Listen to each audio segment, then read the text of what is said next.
Qualquer dúvida, qualquer elogio, crítica, eu estou sempre à disposição. Gabi, volto com você. Muito obrigada, professora. E, pessoal, acho que aqui. Muito obrigada, professora. E, pessoal, sei que muitos aí estão com dúvidas sobre a pós-graduação. Então, eu vou falar um pouquinho para vocês. Se vocês tiverem alguma dúvida específica da pós, mandem aí no chat que eu já vou respondendo. A pós ela é 100% online. São 360 horas de pós, então é muito conteúdo. Aquilo que vocês estão tendo aqui no congresso, pensem que na pós vocês vão aprofundar, né? Vocês vão conseguir ver com mais calma, vocês vão conseguir tirar mais dúvidas, né? A gente recebe muitas dúvidas no chat, mas por conta do tempo a gente acaba não conseguindo respondê-las, né? A gente não consegue passar para o palestrante que tem só 20 minutos para falar. Na pós, vocês vão poder perguntar para o professor, porque as aulas são ao vivo, com possibilidade de interação. Então, vocês vão estar assistindo a aula, assim como vocês vão estar assistindo aqui, mas vocês vão poder mandar as dúvidas para o prof, e o prof vai responder vocês. Então, pensem que bacana essa troca que vocês vão ter. E vocês também vão poder conversar com os colegas de vocês, trocar ideias, trocar experiências. Essa área da segurança pública ela é tão rica porque cada um tem uma experiência, cada um já passou por alguma situação, e essa troca é fundamental. Então, após ela sendo online, ela tendo essa possibilidade de interação, é um diferencial para vocês. Após ela tem duração de 12 meses, e o TCC é opcional. Então, vocês podem, a opção é fazer. A gente, claro, entende a importância do TCC, mas ele é opcional, então vocês podem optar por não fazer. As aulas são nas sextas-feiras à noite e nos sábados de manhã, quinzenalmente. Mas caso vocês não possam assistir, sexta-feira vocês têm um compromisso, têm que sair, alguma coisa, não tem problema. As aulas ficam gravadas na plataforma da Escola Mineira de Direito e vocês podem assistir a qualquer momento quando vocês sentirem necessidade. Se precisarem assistir de novo, 2 vezes a mesma aula, não tem problema nenhum. Deixa eu ver se tem mais alguma dúvida aqui do pessoal. Estou dando uma olhadinha aqui. Vamos ver. A primeira mensalidade em novembro. As aulas iniciam no dia 28 de outubro. Então, para quem aí quer fazer a pós-graduação, quer saber quando que começa, dia 28 de outubro. E lembrando, né, já falei aqui, mas vou reforçar e vou repetir para vocês. A pós ela está com valor promocional para quem está participando do congresso. Mensalidades a partir de R$ 169. Só que essa promoção é válida até sexta-feira. Então, fiquem ligados para adquirirem a pós aí até sexta-feira com esse super valor promocional. E para quem é membro de segurança pública, tem um valor promocional ainda maior, mas precisa entrar em contato com o nosso atendimento. Então, a gente vai mandar aí no chat para vocês o nosso WhatsApp, para vocês entrarem em contato. Quem for membro da segurança pública e quiser fazer nossa pós-graduação, entre em contato. Bom, eu quero agora chamar, então, o próximo palestrante para a gente, então, encerrar a nossa noite aqui de congresso. A gente ainda tem amanhã, não esqueçam, mas a noite de hoje a gente já vai encerrar com a nossa última palestra. Não menos importante, não menos excelente. Quero chamar, então, o Dr. Carlos Alexandre Braga, que atualmente é presidente do Conselho Nacional das Guardas Municipais e membro titular do Conselho Nacional de Segurança Pública e Defesa Social do Ministério da Justiça e de Segurança Pública, e vai falar, então, sobre a prisão efetuada pelos guardas civis. Boa noite, comandante Braga, a palavra está contigo. Boa noite, Thaís. Boa noite a todos. Eu gostaria de inicialmente agradecer à Escola Mineira de Direito, através da doutora Gabriela Segar, pela oportunidade de estar falando sobre esse tema, que é a prisão efetuada pelas guardas municipais. É um tema muito importante e que tem sido muito falado ultimamente por uma decisão que houve da sexta turma do STJ. Então, nesse tempo, eu vou tentar esclarecer algumas coisas e, principalmente, um erro que eu escuto constantemente, que se fala, quer dizer que as guardas municipais são para cuidar do patrimônio. Esse termo não está previsto na legislação das guardas e nem na legislação que regulamenta o assunto. Então, eu, especialmente, estou há 35 anos na Guarda Civil Metropolitana de São Paulo, exerci o cargo de comandante-geral e todos os cargos dela. E a prisão em flagrante que eu efetuei desde quando iniciei até hoje, ela continua a mesma. Não teve diferença nenhuma. e onde ela encontra esse respaldo e esse embasamento jurídico, essa prisão que as guardas municipais fazem, e lembrando que as guardas municipais existem anteriormente à Constituição de 1988. Elas foram trazidas ao artigo 144, capítulo da Segurança Pública, parágrafo 8º, na Constituição de 1988, como foi lembrado que hoje comemora 34 anos. E já existiam, então já faziam anteriormente prisões em flagrante, apresentando a autoridade policial, que é o delegado de polícia. Então, veja só, eu vou colocar aqui o slide para a gente poder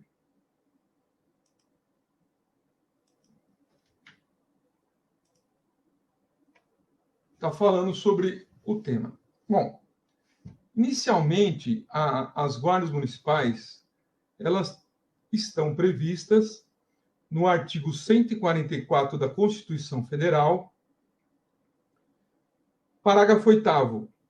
E o artigo 144, ele é bem claro quando diz o seguinte: a segurança pública, dever do Estado, direito e responsabilidade de todos.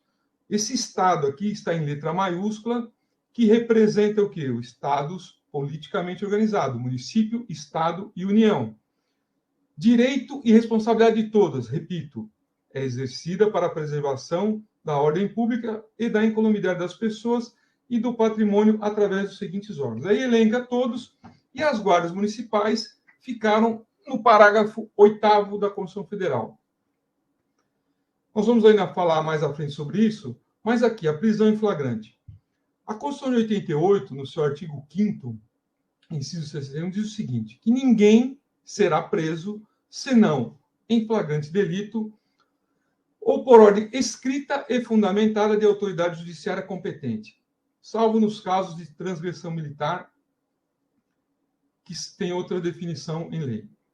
Bem, se ninguém será preso senão em flagrante ou por ordem escrita, não há outro tipo de prisão a ser efetuada. E as guardas municipais trabalham exatamente dentro da Constituição quando são efetuadas suas prisões. Baseada onde? No artigo 301 também do Código de Processo Penal. Por quê? Porque elas, como eu disse, elas já existiam antes de 1988 e já faziam prisão em flagrante. O artigo 301 do Código de Processo Penal, ele diz que qualquer um do povo poderá, e as autoridades policiais e seus agentes deverão prender quem quer que seja encontrado em flagrante delito. Então, quer dizer que prender em flagrante delito, qualquer um do povo pode. Autoridades e agentes devem. E essa prisão, que é a prisão, que dizemos, prática, é conduzida à autoridade policial, delegado de polícia, que irá ratificar essa prisão e formalizar essa prisão em flagrante. Essa que era feita, é feita e deve continuar a ser feita. E, nesse sentido, essa prisão em flagrante, ela tem, no próprio Código de Processo Penal, as suas formas, que diz onde está acabando de cometer a infração penal, está cometendo, quando a pessoa é perseguida ou é encontrado logo após. Não vou entrar em minúcias dessa questão, porque o principal parte aqui é que é o seguinte: a prisão em flagrante, ela está prevista para qualquer um do povo. E seria uma incongruência total da legislação termos guardas municipais uniformizados, armados, equipados, treinados e preparados, se não forem considerados nem como qualquer um do povo para fazer prisão em flagrante. Então, não é que eles podem fazer, eles devem fazer. E tanto o Tribunal de Justiça do Estado de São Paulo, de vários estados, o STJ e até o STF já se manifestou dizendo que o guarda tem o dever de efetuar a prisão em flagrante. Então, e isso nós estamos falando do período agora de 88, da Constituição atual, até o ano de 2014, quando veio o Estatuto Geral das Guardas Municipais, uma lei federal que deu a regulamentação das guardas municipais. Pois o parágrafo 8º da Constituição, ele diz o seguinte, que os municípios poderão constituir guardas municipais para a proteção de seus bens, serviços e instalações, conforme expuser a lei.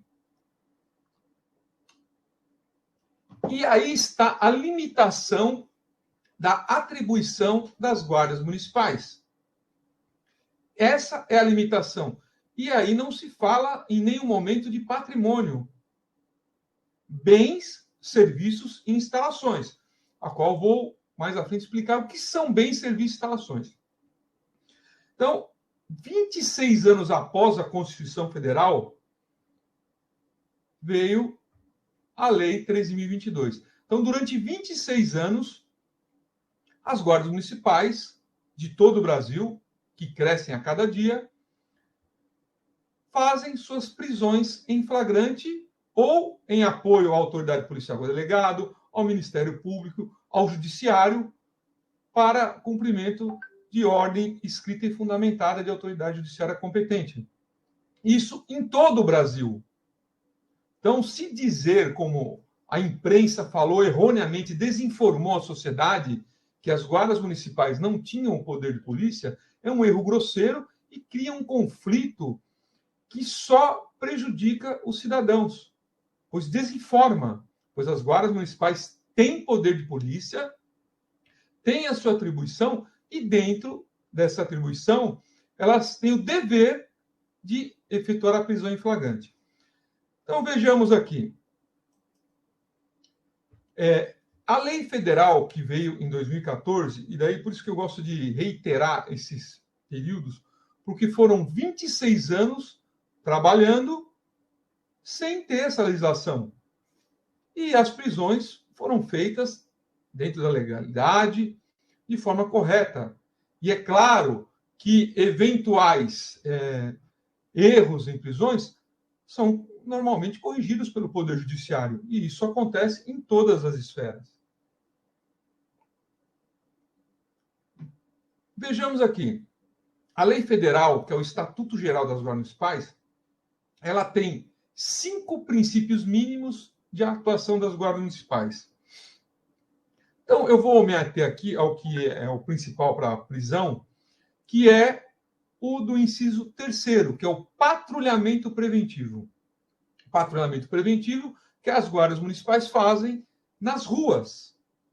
E que nós vamos ver logo a seguir que a rua é um bem público municipal de uso comum, onde a Guarda Municipal tem a atribuição e o dever de atuar. Então, essa lei federal deu 5 princípios mínimos de atuação para as guardas municipais. Não bastasse os 5 princípios, ela deu competências gerais para as guardas municipais. E dentro dessas competências gerais, no artigo 4, ela praticamente repetiu o texto do parágrafo 8º da Constituição Federal e acrescentou logradouros públicos. Então, vejamos aqui, bens, serviços, logradouros públicos municipais, instalações. Novamente, não é falada a palavra patrimônio, como pessoas, muitas vezes desinformadas, falam e criam uma ideia equivocada da atribuição das guardas municipais. E aqui, nesse artigo 4º, parágrafo único, diz que os bens mencionados no caput abrangem os de uso comum, especial e dominiais, a qual nós vamos falar a seguir. Bem, fora esse contexto ainda da Lei 13.022, da Constituição Federal, as guardas municipais têm embasamento em várias outras legislações. Por exemplo, no Código Brasileiro de Ocupações, existe lá a atividade de guarda municipal, e uma das atividades que a guarda municipal deve exercer é exatamente a prisão em flagrante. Lembrando sempre que a prisão, dentro do patrulhamento preventivo, que se encontra na 13.022, na Lei 13.022, e que essa prisão é apresentada à autoridade policial, que é o delegado. E como também anteriormente o doutor falou sobre o isolamento do local de crime, nós vamos ver que nessa própria lei também é uma obrigação legal da Guarda Municipal preservar o local do crime. O CBO, a Ordem dos Advogados do Brasil, reconhece as guardas municipais como atividade policial e, com base nesse reconhecimento, os guardas municipais também não podem tirar sua carteira como advogado em nenhum local do Brasil, tema já discutido e pacificado nos tribunais. Bem, aqui, essa competência aqui, que é uma competência específica, o artigo 5º da Lei 3.022, ele elenca 19 competências específicas das guardas municipais. Nós vamos nos concentrar aqui em uma delas, que é a do tema, que é da prisão em flagrante. Que nós já vimos que há a previsão na Constituição Federal, há a previsão no Código de Processo Penal e a previsão como uma obrigação, como um dever, na Lei Federal 13.022 de 2014. Que diz o seguinte no seu inciso 14: encaminhar ao delegado de polícia, diante de flagrante delito, o autor da infração, preservando o local de crime quando possível e sempre que necessário. Então, quer dizer, a Guarda Municipal, no patrulhamento preventivo, ela tem a obrigação de fazer a prisão em flagrante e encaminhar o delegado de polícia. E mais ainda, preservar o local de crime e todas as medidas para a elucidação do fato. E isso, senhores, está na legislação federal, que ainda foi, assim, consubstanciada pela Lei 13.675 de 2018, que criou o Sistema Único de Segurança Pública. Lei esta que coloca as guardas municipais como integrante operacional do sistema, inclusive com cadeira no Conselho Nacional de Segurança Pública, através do Conselho Nacional das Guardas, que atualmente eu presido. Então, veja, senhores, ela está em toda a legislação como parte integrante da segurança pública e com obrigações específicas. Agora, a grande demanda é que eu vou explicar agora e que as pessoas deveriam saber. Eu vou até voltar aqui o slide para dizer aqui: proteção de bens, serviços, logradouros e instalações.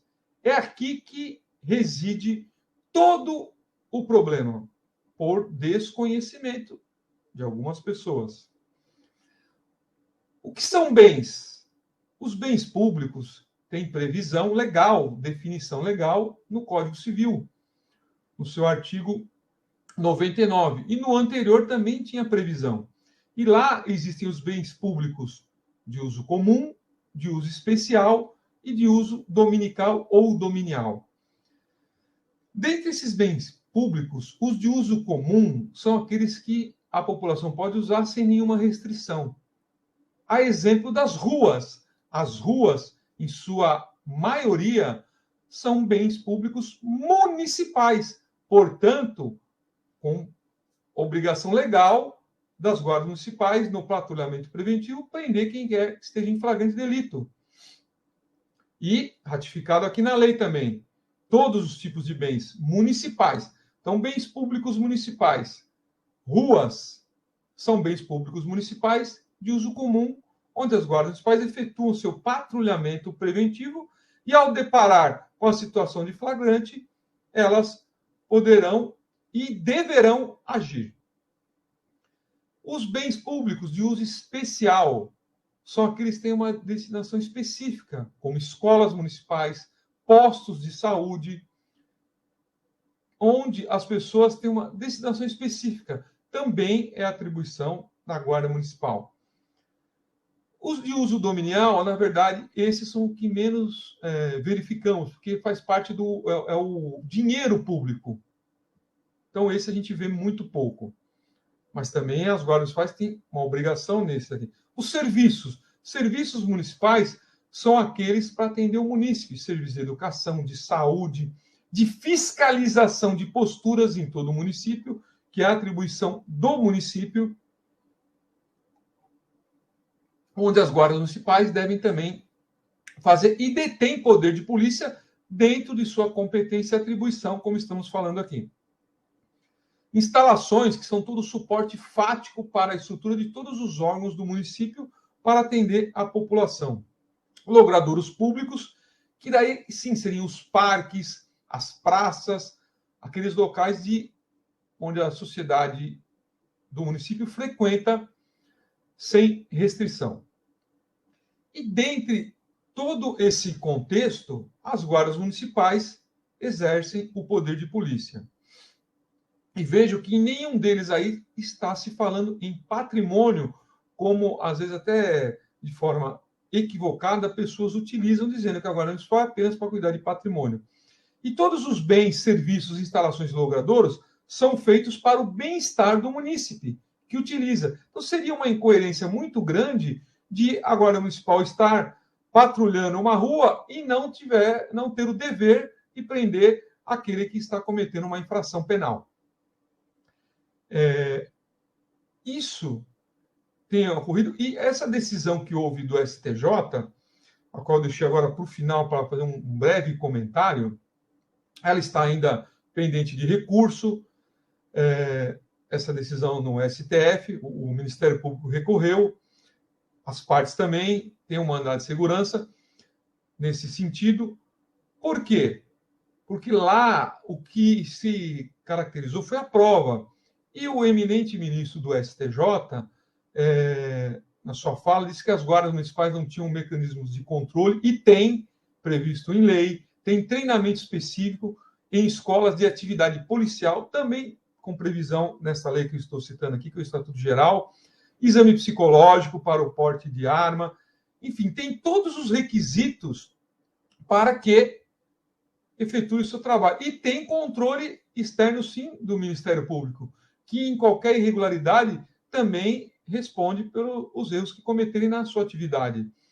Então, e ali era um caso em que foi preso uma pessoa com mais de 1 quilo de droga e que, infelizmente, foi colocado em liberdade com base nessa decisão que hoje as pessoas falam, mas é uma decisão específica que hoje ela aproveita apenas para aquele caso, ela não tem repercussão geral e também não é vinculante. Tanto que as guardas municipais de todo o país continuam trabalhando normalmente dentro da sua atribuição e da sua competência, conforme foi falado aqui nesse espaço que nos foi cedido, e onde elas têm a sua atribuição de extrema importância, porque a população ela mora no município, e é no município que se inicia a segurança pública, e é no município que as guardas municipais atuam de forma preventiva, comunitária, e tem o dever de fazer a prisão em flagrante. E ela não entra na atribuição das polícias estaduais, da federal, na investigação. Ela atua na prisão em flagrante. E vai continuar atuando até que mude a Constituição Federal, a legislação, ou tenha uma decisão definitiva e vinculante ou de repercussão geral para que não faça.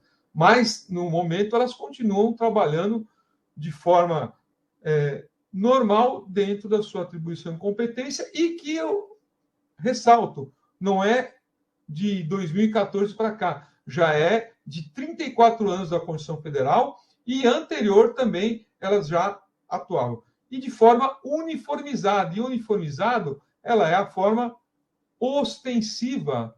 Uniforme, a viatura caracterizada, é a forma ostensiva. Ela não é a forma velada, como é uma competência das polícias civis. Então, ela atua no patrulhamento preventivo de forma ostensiva. Todas essas questões aí estão...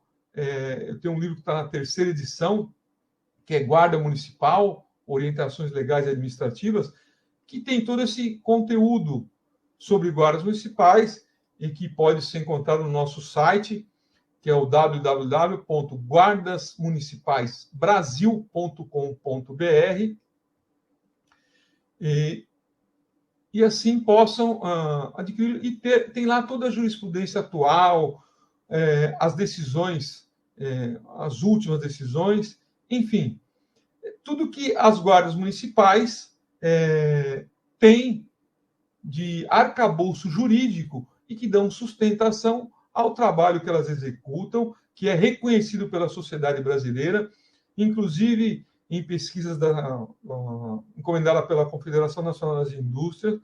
O IBOP fez uma pesquisa e foi considerada a terceira instituição de segurança pública de maior credibilidade no país. Hoje, com mais de 1.200 municípios que têm guardas municipais, mais de 120 mil homens em todo o país, trabalhando em cooperação com as forças estaduais, com as polícias civis, para a melhoria da segurança pública. Então, isso é o que elas fazem no seu dia a dia, onde, às vezes, naquele município distante, onde as forças estaduais quase não têm efetivo ou nenhum, elas fazem a segurança pública do município. No estado de São Paulo, por exemplo, existe uma lei estadual que permite, inclusive, a cessão de guardas municipais para trabalhar em colaboração com a Polícia Civil do estado de São Paulo. Existem diversos municípios que eu poderia citar, onde as guardas fazem essa atividade através de convênios entre município e estado, apoiando a Polícia Civil. Então, em linhas gerais, essas são as considerações do trabalho e da prisão efetuada pelas guardas municipais, que estão inteiramente dentro da legalidade, dos ditames constitucionais, da legislação federal e de todo o arcabouço jurídico que permeia e fundamenta a prisão efetuada pelas guardas municipais. Eu agradeço aqui, estou à disposição para eventuais dúvidas, minhas redes sociais, meu Instagram, Comandante Braga Oficial. Eu estou à disposição para esclarecer eventuais dúvidas sobre a atividade Guarda Municipal, que é executada muito bem pelas guardas em todo o Brasil. Eu agradeço à Escola Mineira de Direito e todas as pessoas aqui por a oportunidade de falar sobre as guardas municipais. Muito obrigado. Muito obrigada, comandante Braga, pela excelente palestra, né, ressaltando a importância dessa instituição. Quero colocar aqui alguns comentários que a gente recebeu do Elton Dutra, parabéns pela explicação, do Jusemir, que falou parabéns, comandante Braga, parabéns, comandante, não existe segurança pública sem a participação direta e efetiva das guardas municipais, e tantos outros comentários que nós recebemos aí durante a tua explanação. Nós agradecemos muito a participação aqui no nosso congresso. Muito obrigado. Eu que agradeço. Obrigada, professor. Bom, pessoal, antes da gente encerrar, eu tenho um último recadinho, depois eu vou passar para a doutora Gabriela também se despedir, mas eu tenho um recadinho importante aqui para vocês. A pós-graduação está com desconto especial, como eu falei, para os congressistas, para quem está participando do congresso. Mas quem é membro da segurança pública tem um desconto ainda maior, um desconto ainda mais especial. Para receber esse desconto, precisa entrar em contato com o nosso atendimento, com as meninas lá que estão ajudando vocês, para receber um cupom de desconto, então, para ter esse valor aí maior de desconto para quem é membro da segurança pública.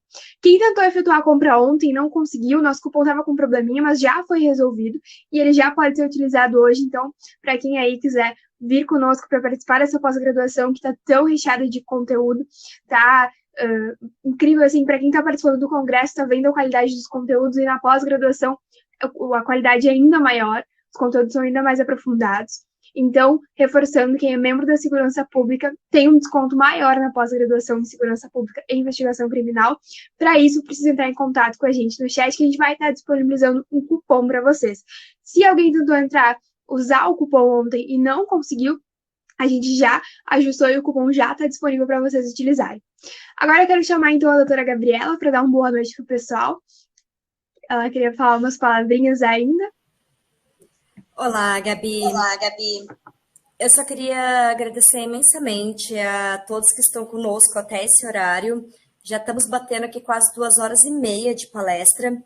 Foi muito ensinamento, foi uma enxurrada de didáticas, de doutrina, de prática. Assim, tem só agradecer a todos que estão conosco e um imenso abraço ao professor Rafael, à professora Patrícia, ao professor Júlio, ao professor Daniel, ao professor Comandante Braga. Muito obrigada pelos ensinamentos de vocês aqui conosco hoje, por compartilhar um pouquinho do seu conhecimento aqui com a nossa turma, com a nossa Escola Mineira de Direito. Hoje eu só tenho a agradecer do fundo do meu coração a todos vocês que estão aí conosco e a todos vocês que compartilharam o ensinamento conosco.